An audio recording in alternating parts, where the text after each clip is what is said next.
Comment les dates sont-elles devenues le symbole du boycott d'Israël? À l'approche du Ramadan, la situation à Gaza est catastrophique.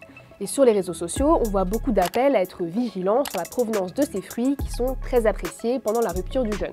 Mais pourquoi donc? Déjà, il faut savoir qu'Israël est un exportateur majeur de dattes, surtout des dattes de la variété Medjool. Mais ces dernières ne sont pas juste boycottées parce qu'elles viennent d'Israël.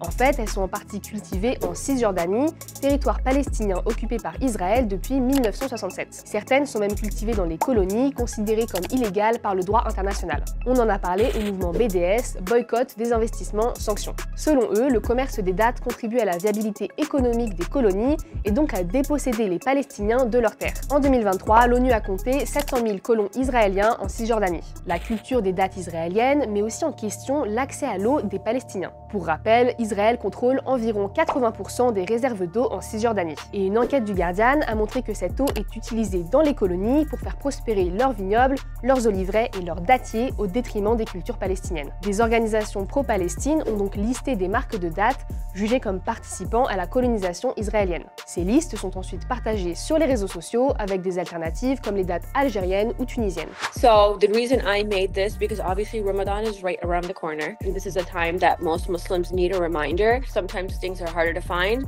Playing it safe and just going with Made in USA or something like that. L'Union européenne exige par ailleurs que les produits venant de colonies israéliennes soient étiquetés en tant que tels.